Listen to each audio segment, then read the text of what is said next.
Ngayon, isang magandang hapon po sa inyong lahat. Ngayon po ay araw ng Friday, special non-working holiday. Ayan.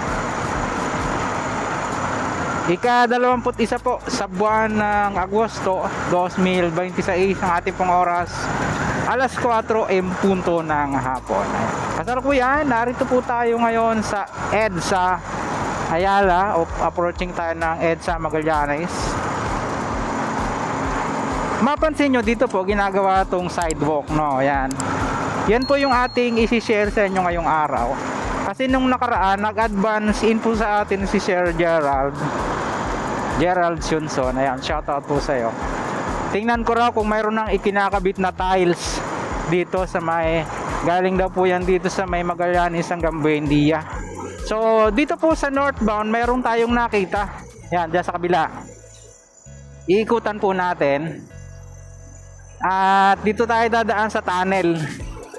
Dito po sa, ito po yung, kung matatandaan nyo, yung nag-viral nung nakaraang araw, Miyerkules ata yun, hindi ako nagkakamali.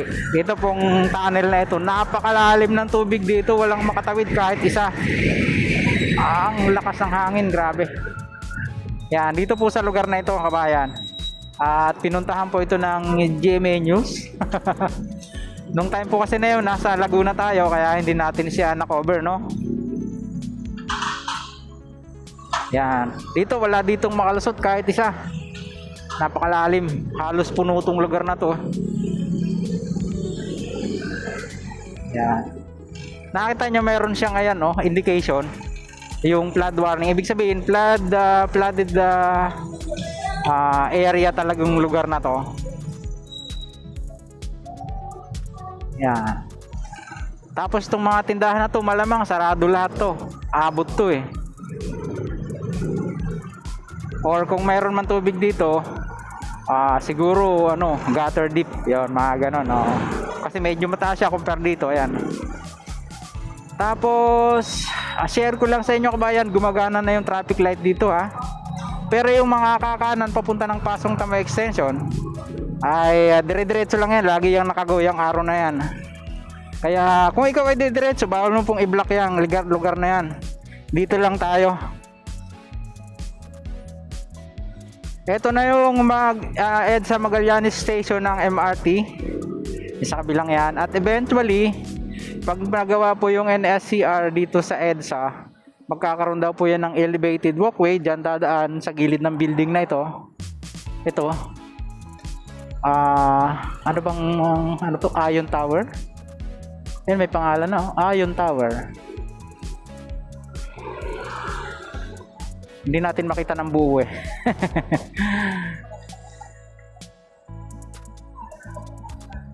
Ayun, nandun.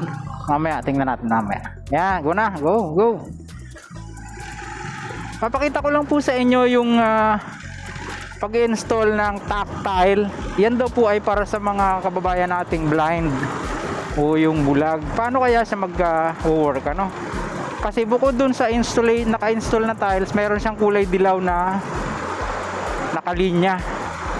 At yun siguro yung marahil yung susundan nung mga kababayan nating blind. Ayun, no? Paano kaya siya mag-work, no? Yan, may guhit-guhit siya, ayan, no? Ayan, no? Tapos mayroon pang mga naiwang drainage na bukas. Sasarado pa yan. At tapos pagdating sa poste, liliko siya na gano'n, no? Ayan. Gano'n na siya dito hanggang Buendia daw po yan. Wala na yung gumagawa. Holiday ngayon. Ay, meron pala.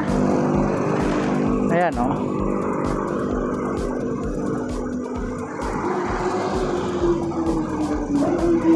Ayan. So,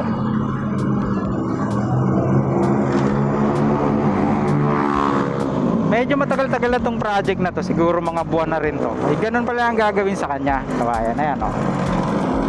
Hanggang dun yan. So, ibig sabihin kung lalatagan po yan ng tiles, matagal-tagal, no? Kita nyo, parang ilang metro pa lang yung nalatagan ng tiles. Kaya pala may naiwan siya nakapraso dito sa parang gutter na ito. Tapos aakyat ulit tayo dito sa may EDSA Arnaiz, no? So yun lang po yung ating vlog na na-share sa inyo ngayong araw dito sa ilang improvement dito sa EDSA, no? Ayan.